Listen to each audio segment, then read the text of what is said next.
27절부터 36절까지입니다. 다 함께 소리를 맞추어서 봉독하겠습니다. 부활이 없다고 주장하는 사두개인 중 어떤 이들이 와서 물어 이르되 선생님이여 모세가 우리에게 써주기를 만일 어떤 사람의 형이 아내를 두고 자식이 없이 죽으면 그 동생이 그 아내를 취하여 형을 위하여 상속자를 세울지니라 하였나이다. 그런데 7형제가 있었는데 마지가 아내를 취하였다가 자식이 없이 죽고 그 둘째와 셋째가 그를 취하고 7이 다 그와 같이 자식이 없이 죽고 그 후에 여자도 죽었나이다. 7이 다 그를 아내로 취하였으니 부활 때에 그 중에 누구의 아내가 되리이까?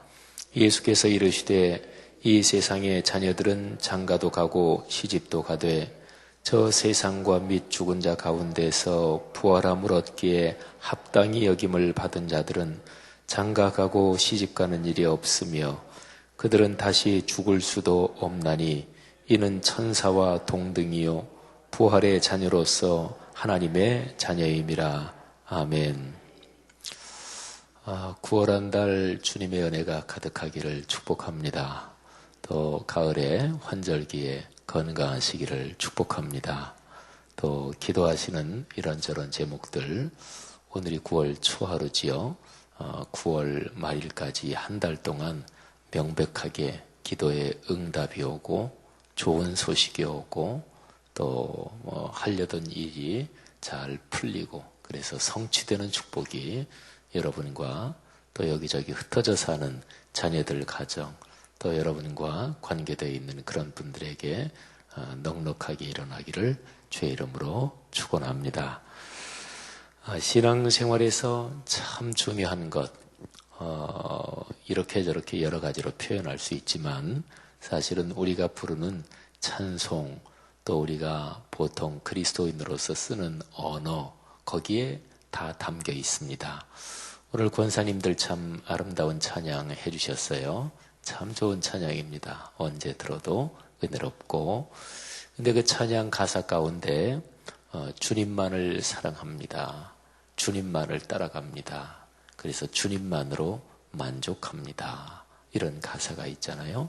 그러니까 신앙생활에서 제일 중요한 것은 주 예수 그리스도가 중심입니다. 하나님이 중심이지요. 우리 주님 예수께서 문구까지 가르쳐 주신 기도문, 이제 거기에 보면 아버지의 뜻이 하늘에서 이루어지는 것 같이 땅에서도 이루어지이다. 이런 기도가 있잖아요. 하나님 아버지의 뜻이 이 땅에서도 이루어지게 하소서. 땅에서 이루어지게 해달라는 얘기는 내 삶에서 그리고 내가 살아가는 매일의 일상에서 이루어지면 좋겠습니다. 그렇게 해주십시오. 이런 간구잖아요. 그러니까 중요한 것은 하나님의 뜻이고요. 사람의 뜻이 아닙니다. 그러니까 신앙생활에서 주님 중심으로 그리고 주님의 뜻이 나타난 것이 66권 성경이니까 성경 중심으로 살아가는 것. 이게 이제 제일 중요하지요. 우리의 9월 그리고 또 이제 가을 올해 이제 4달 남았네요. 그죠? 올해 남은 4달 이 삶이 주님 중심으로 사시기를 축원합니다. 또 말씀 중심으로 살아가서 말씀이 우리의 삶에 여러분의 삶에 성취되기를 간절히 바랍니다. 오늘 여기 성경 말씀에 사두개인이라고 하는 사람이 등장합니다. 그 당시에 유대인들의 사회 이스라엘에서 지도자 계층 그러면 크게 성경에도 자주 그런 표현이 나오는데 세 계층이 있습니다. 사두개인, 바리새인 그리고 장로라고 표현되는 그런 세 집단이 있었어요. 이 표현 말고 대제사장들, 서기관들, 장로들 이렇게도 또 나오기도 하지요. 근데 이게 같은 표현인데요. 사두개인, 이 사람들은 이 제사장들입니다. 그리고 그 당시는 제사장이 아버지가 제사장이면 그 자녀가 제사장이고 이렇게 세습이었어요. 그래서 사두개인, 대제사장들, 이거는 똑같은 얘기예요. 그러니까 대제사장들은 100%다 사두개인들 이렇게 보면 되고요. 그 다음에 이제 사두개인들은 그 당시로 세습되는 거니까 뭐 옛날 동양이든 서양이든 그런 표현으로 말하면 신분적인 귀족들이다 이렇게 볼 수가 있죠. 바리새인은 귀족도 있었겠지만 다 그런 건 아닙니다. 평민들도 있었고, 근데 이 바리새인들은 하나님의 말씀에 대해서 전문가들이었어요. 이스라엘이 바벨론 포로로 끌려갔을 때 뭐 성전 다 무너지고 나라는 다 망하고, 근데 그런 상황에서 하나님의 말씀을 붙잡고 기록된 말씀은 있었거든요. 그래서 이 말씀에 목숨을 바친다. 이런 운동이 일어났어요. 그게 바리새 운동이에요.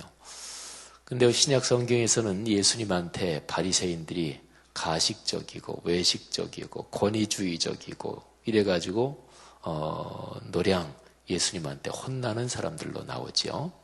처음에는 좋은 취지였는데 나중에 이제 형식적으로 빠진 거죠. 이 바리새인들이 하는 제일 중요한 일은 하나님의 말씀을, 그때 당시에는 인쇄술이 없었으니까 성경책을 또 하나 만들려면 손으로 써야 됐었죠. 그래서 필사하고 또 말씀을 가르치고 말씀을 연구하고 이런 일이 이제 바리새인들의 일이었고, 그런 전문가들을 서기관이라고 그래요. 그래서 성경의 서기관 그러면 거의 다가 바리새인들이라고 보면 되고, 서기관들 중에 간혹 가다가 바리새파, 거기에 소속되지 않은 사람도 있기도 했을 거예요. 그렇지만 거의 다 그냥 똑같다고 보면 돼요. 어쨌든 사두개인, 바리새인, 그리고 장로들 이런 표현이 나오는데, 이거는 어느 사회나 그 사회에서 비교적 나이가 많고 또 그 사회에 이런저런 영향력이 있는 사람들, 평이하게는 그렇게 보면 되고요. 다르게는 성경에 헤롯 땅 이런 표현이 나와요.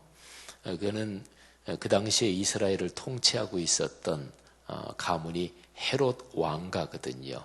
예수님이 태어나실 때는 헤롯 대왕이 다스렸어요. 근데 이제 그 사람이 죽고 그 아들들이 이제 그 나라를 이렇게 저렇게 나누어서 다스리죠. 그래서 헤롯 왕가가 이스라엘의 실질적인 정치 사회적인 권력을 쥐고 있었습니다. 그래서 그 헤롯 왕가 그쪽에 이렇게 연결돼서 권력을 쥐고 있는 사람들, 이런 사람이 헤롯 땅 또는 장로들, 이렇게 성경에 표현이 되어 있죠.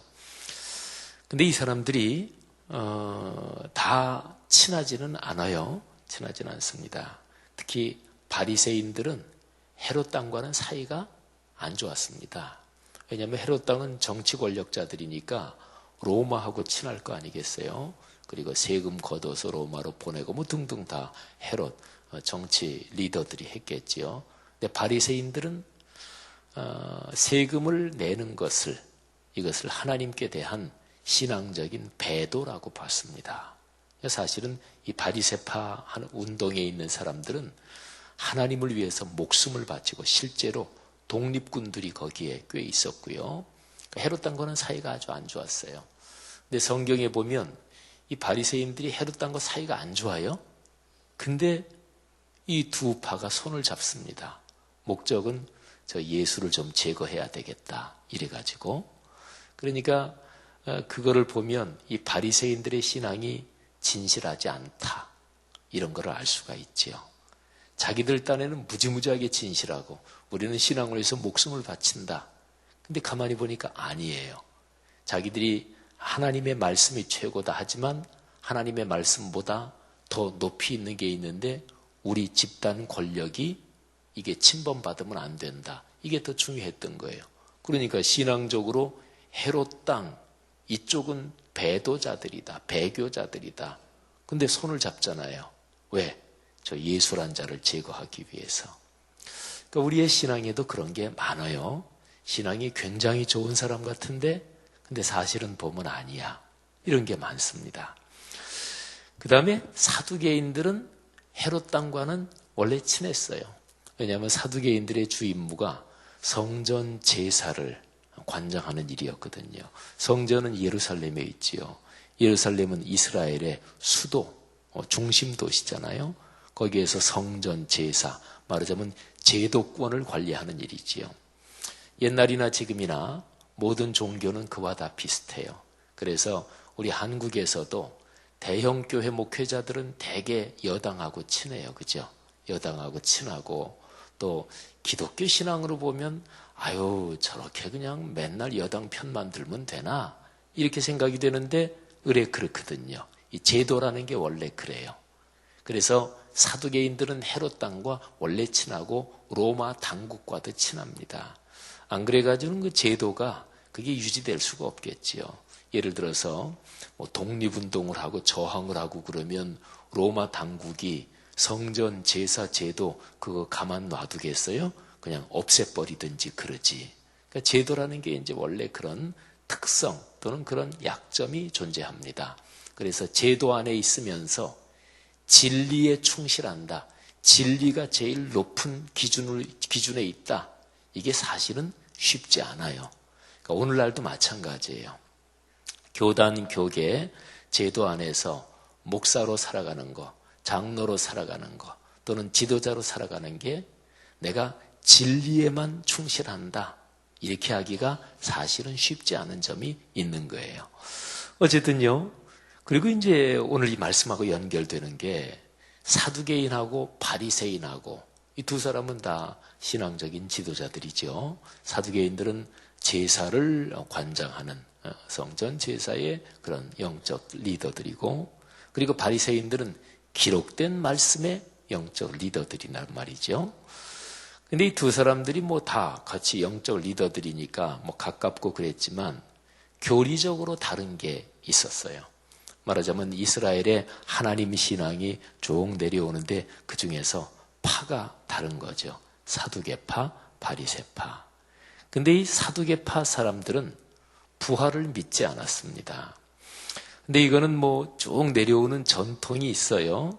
근데 얼른 하나만 생각하면 아 그래 뭐 그 사람들이 부활을 믿지 않은 이유가 있겠다 이런 생각이 얼른 들어요. 뭐냐면 이 사두개파는 아까 얘기한 대로 성전 제사를 그 사람들이 쥐고 있었고 관리하고 있었고, 그리고 귀족이란 말이에요. 뭐 쉬운 얘기로 증조부, 할아버지, 아버지부터 쭉 내려오는 그 집안에서 태어나면 그 자식이 못나든 어쨌든 귀족이에요. 어쨌든 제사장이 되는 거예요. 그러니까 권력을 쥐게 되는 거지요. 세상에서 권력을 쥐고 있는 사람이 영원한 천국을 사모하기는 쉽지 않습니다. 쉬운 얘기로 말하면 늘 이와 같아라 이렇게 되는 거지요. 지금처럼만 계속 유지되면 좋겠다 이런 거죠. 그래서 저는 제가 장례식이 났을 때 입관 예배를 드릴 때 그때마다 저는 늘 같은 본문을 가지고 말씀을 전하는데 구약성경 창세기 50장에 나오는 애굽의 총리를 지내신 요셉이라는 분, 그분의 죽음에 대한 본문입니다. 거기에 보면 요셉이 세상을 떠나기 전에 두 가지 얘기를 당부를 하고 그리고 세상을 떠나서 입관했다 이런 기록이 있어요. 근데 그 요셉은 애굽의 총리를 지냈으니까 쉽게 요즘식으로 얘기하면 제일 소원이 뭐냐? 지금 상태 계속되는 거다. 아마 요셉은 그랬을 거예요. 보통 사람 같으면 애굽의 총리니까 요즘 말로 말하면 미국 제일 강대한 나라의 2인자란 말이에요. 돈이 없었겠습니까? 권력이 없었겠습니까? 자기가 하고 싶은 일이 있는데 그거를 못할 일이 뭐가 있었겠습니까? 그런 게 전혀 없었을 거예요. 근데 요셉은 세상을 떠날 때 두 가지 얘기를 남기는데 그 두 가지 얘기 가운데서 자신이 세상에 살면서 쥐고 누리고 가졌던 성취했던 거기에 대한 것은 한마디도 없습니다. 물론 창세기에 그 말이 그 전승이 쭉 내려오면서 쭉 이어져서 기록으로 남은 것인데 요셉이 세상을 떠날 때 남긴 얘기를 녹음을 하듯이 그렇게 다 기록된 건 아니겠지요. 그런데 분명한 거는 제일 중요하게 얘기했던 게 거기에 기록이 돼서 남았을 거예요. 그렇다면 요셉에게서 제일 중요한 게 무엇이었을까요? 그는 하나님이 아브라함, 이삭, 야곱, 말하자면 자기의 아버지 그리고 조부, 증조부께 창조주 하나님께서 해주신 약속의 말씀이 요셉에게는 제일 중요했어요. 그리고 애굽 땅이 요셉이 와서 성공한 땅이잖아요. 그죠? 그리고 애굽에서처럼 요셉이 빛나는 자리가 빛나는 그 곳이 어디 있어요? 근데 요셉은 간절하게 하나님이 말씀하시는 약속의 땅으로 들어가기를 원했습니다. 그래서 자기의 유골이라도 약속의 땅에 들어가기를 원했단 말이죠. 자, 사두개인들, 이 사람들은 부활을 믿지 않았습니다.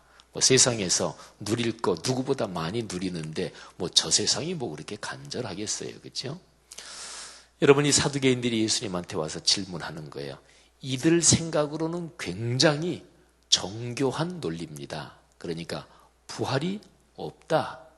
다음과 같은 상황을 생각해 보면 뻔히 알 수 있다. 부활이라는 게 있을 수가 없다. 하고 이들이 생각하기에 아주 정교한 논리를 가지고 예수님한테 오는 거예요. 7 칠형제가 있었는데 마지가 결혼했다가 자식이 없이 죽었다. 그럴 경우에 이스라엘의 신명기에도 나오는데 그 동생이 형을 위해서 자식을 낳아서 그래서 첫 아이는 이제 그 형의 자식으로 등록이 되는 거예요. 우리나라도 옛날에 그런 거 있지요. 어떤 마지가 자식이 없으면 둘째나 셋째 다른 아이를 이렇게 자식으로 입적시키고 그래서 대가 끊어지지 않게 해야 되잖아요. 이거는 동서양을 막론하고 옛날에 다 마찬가지였습니다. 그런데 둘째도 자식이 없이 죽었고 그렇게 차례차례 다 그렇게 됐다. 나중에 만일에 부활이 있다면 그러면 그 여인은 이 7형제 중에서 누구의 부인이 되겠느냐 이런 거예요. 이 세상의 방식으로만 보면 그 얘기가 논리적으로 정확하지요. 근데 예수님이 그냥 한마디만 하셔요. 딱 한마디 하심으로써 그 사람들의 얘기를 그냥 이렇게 그냥 쉽게 꺾어버리십니다. 딱 한마디 하셔요. 부활 때는 시집가고 장가하고 그런 거 없다. 그러니까 그거 모르는 거지요. 천국에 대한 걸 누가 다 알겠어요. 예수님께서 부활에 대한 거를 아주 참 중요한 말인데 부활의 자녀로서 하나님의 자녀임이라 36절에 그런 표현이 있어요. 부활의 자녀, 하나님의 자녀. 우리가 이 세상에 살 때도 하나님의 자녀지요. 그런데 하나님의 자녀지만 우리가 가지고 있는 신체의 한계 또 사람이 죄에 물든 이 죄성의 한계 때문에 하나님의 자녀이긴 하지만 우리 하나님의 자녀들의 모습이 온전하지는 못해요. 우리가 하나님의 자녀로서 하나님의 뜻을 100% 실천하지 못하잖아요. 그런데 마지막 날에 부활할 때는 하나님의 자녀, 그 중에서 부활의 자녀가 되는 거예요. 그러니까 그거는 이제 온전한 모습이에요.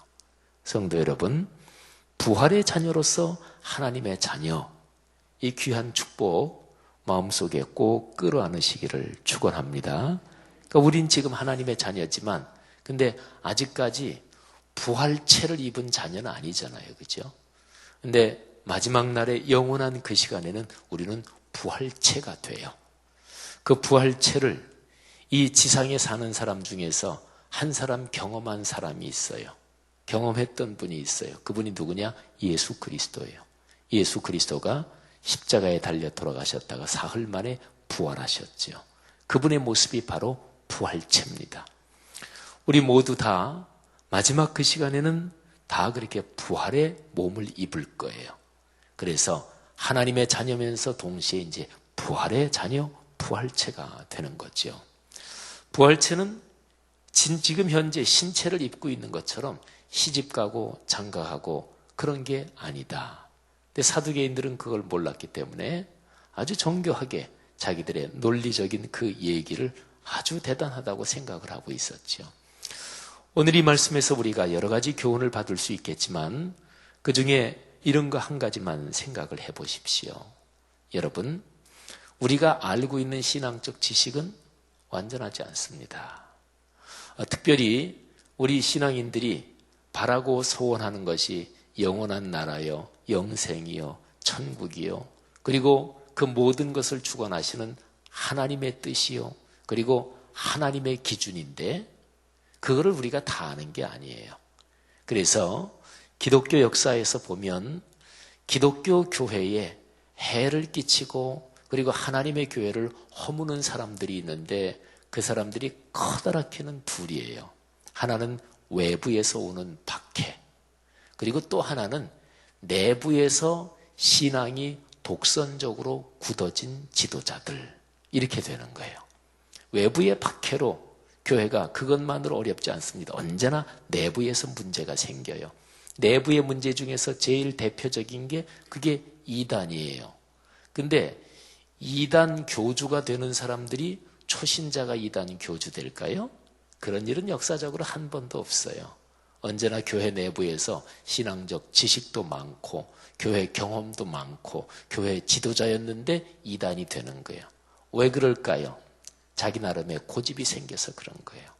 그러니까 가장 전통적인 우리 기독교 역사에서 유명한 얘기로 말한다면 성경 말씀이 기준인데 성경이 말하는 데까지 말하고 성경이 말하지 않는 것에 대해서는 침묵해야 돼요. 이게 성경 해석의 가장 기본적인 원리 중에 하나입니다.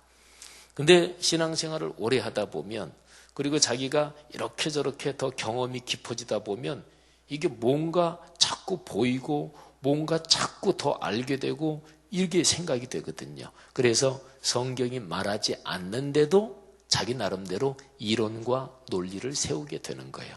그래서 이단으로 빠지게 되는 거예요. 그래서 교회 공동체를 해롭게 만드는 거예요. 여기 사두개인들이 그랬어요. 그러니까 성경 말씀 거기에서 벗어나면 안 되는데 이 사람들은 자기들의 어떤 이런저런 상황 때문에 자기들의 기득권도 연관이 돼 있었을 거예요. 그래서 그걸 위해서 부활이 없다. 그런데 예수님은 하나님의 아들이시고 이 땅에 계신 하나님이시니까 예수님이야 천국에 대해서 또는 영생에 대해서 하나님의 뜻에 대해서 예수님은 온전히 다 아시는 분이잖아요. 근데 말하자면 바다에 빙산이 있는데 빙산이 물 위로 요만큼 떠 있지만 아래로 이만큼 엄청난 덩어리가 물 아래에 있다 그러잖아요.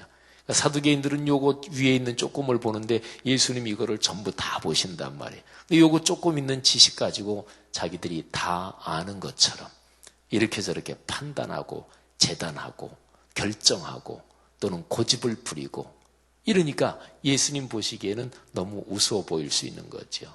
예수님이 그냥 딱 한 가지만 얘기하니까 이들이 생각하는 자기들은 정확한 논리라고 생각했지만 여지없이 허물어지는 거죠.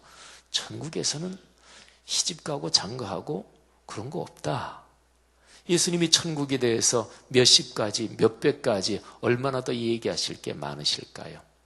여러분, 하나님이 우리에게 천국에 대해서 성경에 기록해 놓으신 거는 나중에 천국 가서 살기 위해서 필요한 게 아니라 이 세상에서 그리스도인답게 하나님의 자녀답게 사는데 가장 필요한 그 작은 부분만 기록해 놓으신 거예요.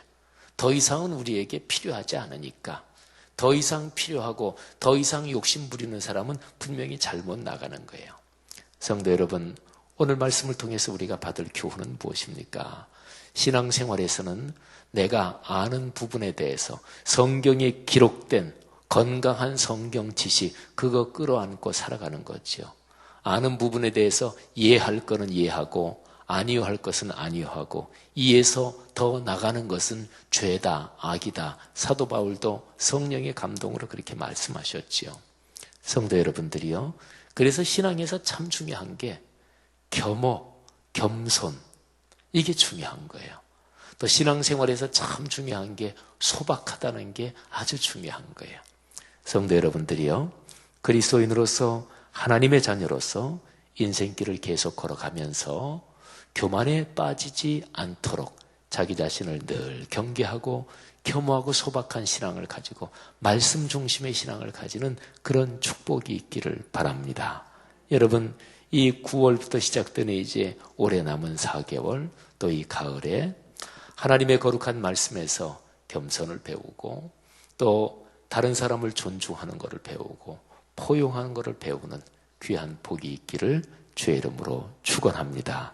하나님께서 이번 한 달 여러분 가정 가문에 또 여러분 가정 가문이 사업과 직장과 사회생활 또는 모든 만나는 사람과의 관계에서 원만한 축복과 또 영향력을 끼치는 축복과 성취하는 축복이 있기를 주의 이름으로 축원합니다. 기도하겠습니다. 이 시간에 다 같이 이제 합심해서 기도하다가 자유롭게 돌아가시고 또 안수기도 받으실 분은 차례로 앞으로 나오시면 안수기도 해드리겠습니다. 그런 제목을 놓고 기도하십시다. 먼저는 오늘 들은 말씀 보면서 하나님 신앙생활 계속 해나가면서 기록된 말씀 밖으로 넘어가는 그런 내 자신의 교만이 생기지 않게 자신을 늘 쳐서 복종시키고 겸허하고 소박한 신앙의 덕목을 주옵소서. 또 신앙생활을 오래 하는 사람들 누구나 다 주님 중심으로 살아갑니다. 하지만 자기도 모르게 주님보다 더 높은 게 슬그머니 올라갈 수가 있지요. 저 같은 경우는 아까 제가 말씀드린 것처럼 제도권에서 제가 목사로 살아가잖아요. 근데 어떻게든지 간에 제도를 유지하는 게 내가 믿는 주님, 내가 절대 진리로 믿는 성경보다 높을 수는 없다. 제도는 망가질 수도 있어요. 하나님의 뜻이면 그렇게 될 수도 있어요. 예루살렘 성전도 파괴됐습니다. 예수님도 그 당시에 성전이 무너질 것을 예고하셨습니다. 한국교회가 하나님이 그렇게 결정하지 않기를 간절히 바랄 뿐입니다. 제일 중요한 거는 제가 제도 안에 있어도 제도가 제일 중요하지 않고 말씀이 더 중요합니다. 주님의 뜻이 더 중요합니다. 끙끙거리면서 그렇게 살려고 바득바득 애를 쓰는 거예요. 그렇게 살아야 돼요. 안 그러면 자기도 모르게 물듭니다. 모든 인간 삶이 다 마찬가지예요. 주님, 진리의 말씀 66권 성경 붙들고 이 성경 붙잡고 기도하고 이 성경에 나타난 주님의 뜻에 귀를 기울이며 인생길 걷게 하옵소서. 그리고 특별히 9월부터 이제 시작되는 우리 교회 말씀 3 성경대학, 또 꿈새 한가을, 또 개학한 구역예배, 여러 가지 사역들, 하나님 이 모든 사역에서 큰 은혜 주옵소서. 또 우리 교회 성도들 인생길 걸어가면서 자녀 후손이 잘 되게 하시고 경제활동에서 넉넉한 수입 있게 하시고 큰 부자 되시는 분도 많이 나타나게 하시고 그리고 몸이 건강하게 하시고 그리고 이 모든 것이 하나님의 거룩한 영광을 위해서 그리 될 수 있도록 축복해 주옵소서.